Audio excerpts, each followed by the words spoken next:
tarde, né? Já boa tarde a todos aí, obrigado aí em nome da Associação dos Profissionais do Superior, da Companhia Docas, agradeço ao deputado Eduardo Mendes, ao deputado Milton Monte, e a todos os presentes, essa oportunidade de nós debatermos aí em um tempo curtíssimo, né, essa medida provisória 595. Bom, vou tentar ser o mais objetivo possível. O objetivo dessa apresentação é fazer um panorama do transporte marítimo internacional e a um curto espaço de tempo, né, nas últimas 2 décadas, e partindo daí um pequeno histórico com relação ao comportamento do governo brasileiro em relação aos portos no contexto dos atos regulatórios e da questão dos institutos de apoio ao desenvolvimento portuário.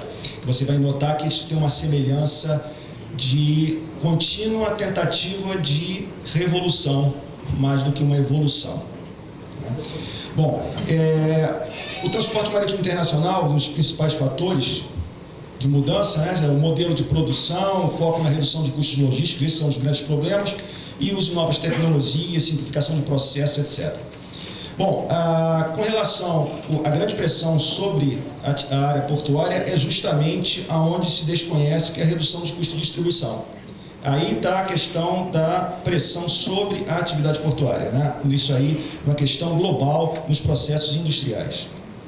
Bom, e justamente desse ponto, as grandes corporações da atividade portuária, no caso dos grandes operadores portuários, as grandes armadores, né, internacionais, buscaram identificar isso, fazer isso transparente. Ou seja, eles buscaram, nos casos dos grandes armadores, a integração vertical, como alguém já comentou aqui. Por exemplo, os grandes armadores buscam adquirir terminais portuários, como você tem a Maersk, que adquire terminais ao longo da Europa, como tem o Porto de Singapura, o PSA, onde busca fazer integração horizontal, buscando outros portos, inclusive na Europa também, em Roterdã, por exemplo. E também o Porto de Roterdã, que muito curiosamente é uma autoridade portuária, é um modelo que serviu de inspiração a Roterdã e Antuérpia para a 8.630, é proprietário de 35% das ações do European Container Terminal, que é o famoso SCT, Terminal da Delta, onde todo mundo coloca isso aí, mas 35% das ações é de propriedade da autoridade portuária. Ou seja, a autoridade portuária, na verdade, existe um problema de conceito no Brasil, que a autoridade portuária é praticamente uma agência de desenvolvimento. É uma agência de desenvolvimento não financeira, ela não é um BNDES, mas ela vai promover o desenvolvimento regional e de forma harmônica para um país continental como o Brasil. Agora, de forma integrada, que não quer dizer centralizada. Uma grande diferença em relação a isso. Mas nós temos um problema histórico com relação a isso, né? Se você for pegar os portos, são em torno de 4 gerações. Tá? A primeira geração, até 1950, é apenas movimentação e armazenagem. A partir da segunda geração, entre 1950 e 1980, né, os portos já passaram para a segunda geração, são um centro de serviços, né, onde, após a Segunda Guerra Mundial, o Plano Marshall promoveu o conhecido Maritime Industrial Development Area, que é um processo de desenvolvimento industrial de área, que são terminais industriais na área portuária para reduzir o custo logístico. Porque é uma coisa bem clara, portos não competem com portos. Quem compete são sistemas logísticos vinculados aos portos. Isso profissionalmente, eu tenho um exemplo prático com relação à questão dos granéis vegetais no centro do Brasil. Por exemplo, na questão da pressão, ou fogem para Itaqui, ou fogem para Rio Grande, para Santos, até Vitória, mas não vão ao Rio de Janeiro. Não vão ao Rio de Janeiro por uma questão de logística.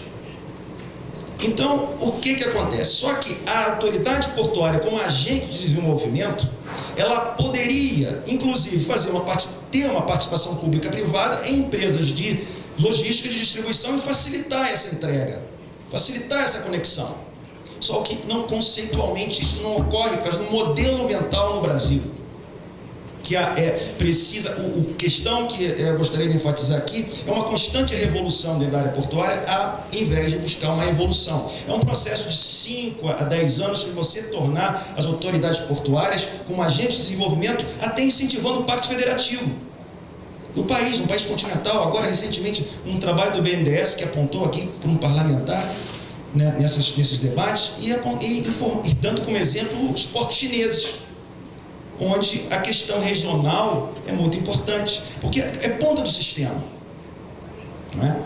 Bom, continuando, né, de forma mais... Então, quer dizer, a autoridade portuária, na verdade, tem que ser vista como uma agência de desenvolvimento, porque, de acordo com a 595, eu vou tentar ser mais rápido ainda aqui, eu vou passar por umas questões aqui mais pontuais, de questão de como é que você vai discutir, né, tratar um ambiente de incerteza constante, que é o comércio internacional, dentro de um sistema de gestão monolítica, centralizada no governo central, e aonde eu, sem sombra de dúvida, se vocês forem verificar aí o panorama da legislação e os atos de gestão portuária de 1930 a 2012, dei uma olhada no Decreto-Lei 6.166, de 31 de dezembro de 43, o doutor Barreiro deve conhecer bem,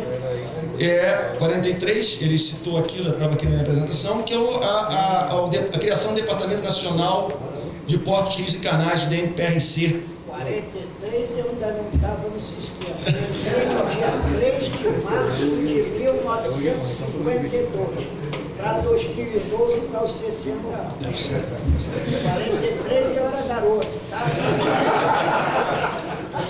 Mas já gostava de namorar. E de Porto? Bom, então se você se atentar para esse decreto e comparar com a 595, nós praticamente voltamos a 43, onde as autoridades portuárias passam a ser meros distritos fiscais.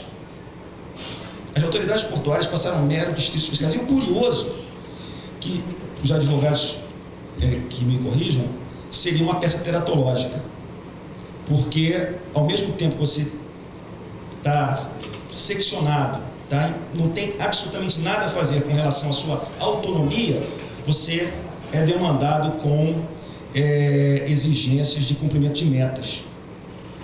Metas de quê? Você não tem capacidade nem poder para tomar decisões de médio, curto e longo prazo. Bom, então nós, continuando aqui, quer dizer, cada processo, você vê aqui, em 1900, vou logo no início, rapidamente, em 1934 foi criado o DNPN, que é o Departamento Nacional de Portos e Navegação, também com o conceito de centralização de gestão, com um objetivo claro de uniformização tarifária. O Brasil, naquela época, eu poderia imaginar como poderia ser, né? Quer dizer, a questão tarifária é completamente díspare, mesmos tipos de serviços, com nomenclaturas e valores diferentes, às vezes com o mesmo tipo de trabalho, então existia uma necessidade, né? Não havia uma questão técnica maior na ponta do sistema. Depois simplesmente mudou de nome, aí passou para o DNPRC, que é o Departamento Nacional de Portos, Rios e Canais, também com centralização de gestão e com a ponta do sistema apenas fiscalizando, não pensando, não trabalhando com uma agência de desenvolvimento, só executando. Isso em 1943, sem questionar as questões políticas da época e tudo mais. Bom, aí nós passamos aí para 1958, onde, paralelo a isso, teve uma necessidade de busca de investimentos. Aí começou a ter certo tipo de instituto de disponibilizar recursos financeiros para a área portuária, como taxa de melhoramento de portos, fundo portuário nacional, e assim foi evoluindo, né? Foi andando até surgiu o GEIPOT. O GEIPOT surgiu por uma questão de um convênio firmado entre o BIRD, e depois, passaram-se quase 10 anos, o GEIPOT realmente se assumiu como para estudo do setor de transporte. E com isso veio também a Portobras em 1975. Antes veio o DNPVN. Isso, já coloquei aqui. O DNPVN já tinha surgido antes, exatamente, mudou o conceito. Então, é só interessante. O curioso é o seguinte: nós estamos fazendo agora o Conaportos, mas o Conaportos, para cada instituto, você tem para cada marco regulatório, você tem um instituto criado muito paralelo. Por exemplo, você GEIPOD, Portobras. Você tem 8.630, que são as criação das autoridades portuárias, você tem o GEMP. E agora você tem o Conaportos. Então você vê que tem institutos, e agora também tem tinha o CONIT, que é o semelhante também, buscando integração, é uma tentativa, é constante tentativa. Por exemplo, então, tentativa e erro, tentativa e erro, tentativa e erro. Não existe um processo sólido, calmo, paciente, de longo prazo. Então, na verdade, essa MP, Medida Provisória 595, está resolvendo uma questão 80% pontual, que é a questão dos granéis vegetais. Isso está bem claro. E, bom, aí, passar rapidamente aqui para esse quadro, dá bem, pode avançar. Esse é o histórico dos marcos regulatórios do Instituto de Apoio ao Setor Portuário, onde você vê onde está o foco, né? Razão, se é gestão, financiamento, planejamento, centralização, e aí nós, em 93, foi o início do processo de descentralização, repito, fortalecendo, quer dizer, estimulando o Pacto Federativo. Agora, ela foi incompleta, ela não veio a termo 8.630, porque até o Instituto de Autoridade Portuária não existe autoridade portuária como SA. As autoridades portuárias são agências de desenvolvimento do grande espírito, né, que foi capturado pelos elaboradores da lei de 1630, o conceito. São agências de desenvolvimento, são praticamente agências autárquicas, são autarquias, Roterdã, Antuérpia, todas são agências. E com uma curiosidade, você vai dizer, eu recebi a 8.630, eu estava em Antuérpia. E nesses últimos 14 anos, 5 anos, eu fiquei fora do Brasil, justamente com foco profissional na área de portos. Então, o que acontece? Você teve, o pessoal vai comentar, mas a Inglaterra é privada, mas a Inglaterra não tem autoridade portuária. São portos. Tanto é que você vai ver uma diferença dos Estados Unidos para a Inglaterra, os dois exemplos que posso falar. Você tem American Association of Port Authority, você tem British Port Association. British Port Association não é a APA, né? American Association of Port Authorities. Então, eu tenho que ver a questão do conceito, o que se quer conceitualmente do que possa ser os portos no Brasil. Então, exatamente, essa linha do tempo dos marcos regulatórios que eu coloquei aqui, só para colocar o vínculo dos institutos de planejamento de infraestrutura, os marcos de gestão centralizadora e os marcos de gestão descentralizadoras no Brasil. Então, você vê que está sempre com um instituto de planejamento vinculado, porque o anterior não deu certo. Então, eu ouvi aqui o representante, infelizmente ele não está aqui, eu já conheço o rapaz aqui há algum tempo atrás. Eu estava trabalhando no Plano Nacional de Logística de Transporte pelo convênio entre o Ministério da Defesa e o Ministério do Transporte, pelo CENTRAN, e nós tivemos aí alguns trabalhos em conjunto. Mas a questão da transparência não atrasa, essa frase me tocou muito, a transparência não atrasa. Mas a 595 não foi feito de uma forma conjunta, não é? Foi feito quase que em segredo de Estado e apresentado. Então, eu agora gostaria de apenas rapidamente usar alguns aspectos para análise da medida provisória,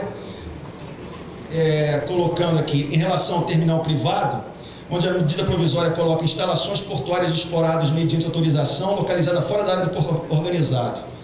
A sugestão é de terminal de uso público também. Eu vou colocar bem claro isso, a importância da alternativa pública. Nós temos um exemplo prático dentro do próprio Porto de Itaguaí. Nós temos um projeto, né? Quer dizer, foi um projeto que levou 5 anos, né? Quer dizer, mais de 5 anos para sair aí do papel, né? Na verdade, nos 2 primeiros anos teve problema de licenciamento, que é o terminal de granel sólido 2, que é não um grande concorrente, é um terminal de 24 milhões de toneladas num prazo de 17 anos, mas é fundamental para a questão da regulação de preço no mercado. Porque se você tem uma alternativa pública, né, é operada pela iniciativa privada, você tem uma possibilidade, uma identificação de preço de mercado, onde você corre o risco de ter carteira de monopólio, principalmente na área de granéis, né, e grãos. Bom, então a questão de regulação de preço na indústria portuária que dificulta a formação de cartéis no setor. Essa é a grande importância. E então, cada ponto, né, a sugestão nossa é que de cada ponto seja analisado na questão do terminal privado, como estava dando o exemplo aqui, que em relação ao terminal de granel sólido 2, que é um terminal para pequenos exportadores de minério no Porto de Itaguaí, onde levamos 5 anos, que teve problema, daí teve que questão ambiental, mais 2 anos, o Tribunal de Contas da União solicitou que fosse refeito o estudo de viabilidade devido às questões financeiras que ultrapassaram, e isso faz com que tenha um longo tempo. São muitas entidades intervenientes, né? Com certeza. Então, focando aqui, a questão do... 2 minutinhos. A questão do contrato de arrendamento, ampliação da área contratual. Isso daqui é uma coisa interessante, que é a possibilidade de ampliação da área contratual, da área contígua ao terminal, independente de cláusula comercial. É muito interessante, quer dizer, você tem uma área não utilizada, né, que não está no contrato, o terminal está aqui, mas o terminal precisa para expandir. Isso é uma coisa a ser analisada. Né? De repente é uma pequena faixa de terra, né? E aí é todo um processo burocrático para fazer isso. Né? Isso tem que ser facilitado, né, para o desenvolvimento dos próprios terminais portuários da área pública. Agora, a questão do CAD, né, quer dizer, cláusulas essenciais dos contratos, é importante que haja a inclusão do CAD para a relação da defesa dos interesses econômicos do país, evitando a questão de cartéis, formação de monopólios, etc. e tal. E são vários itens aqui, eu vou tentar também ultrapassar aqui, para reduzir aqui o tempo de tudo isso. Né? Deixa eu ver, reduzir aqui o tempo aqui. Então, o que acontece? Eu vou passar aqui para as vantagens e desvantagens comparativas dos empreendimentos portuários. Não, antes, devido à exibibilidade do tempo. Tá bom. Bom, se você for fazer uma comparação dentro do polígono do porto organizado, fora do polígono do porto organizado, as vantagens e desvantagens de cada empreendimento, dentro do porto organizado você teria a vantagem de terminais pré-estabelecidos, e fora do porto organizado você teria a vantagem que você não tem outorga.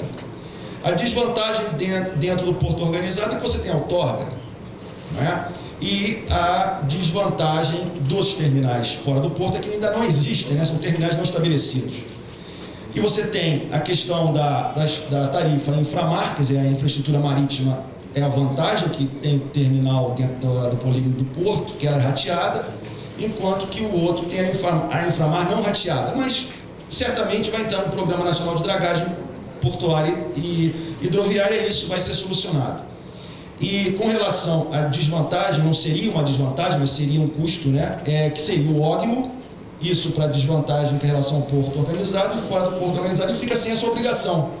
Isso depende da região, né? Da sazonalidade da carga também, se pode ser desvantagem ou não.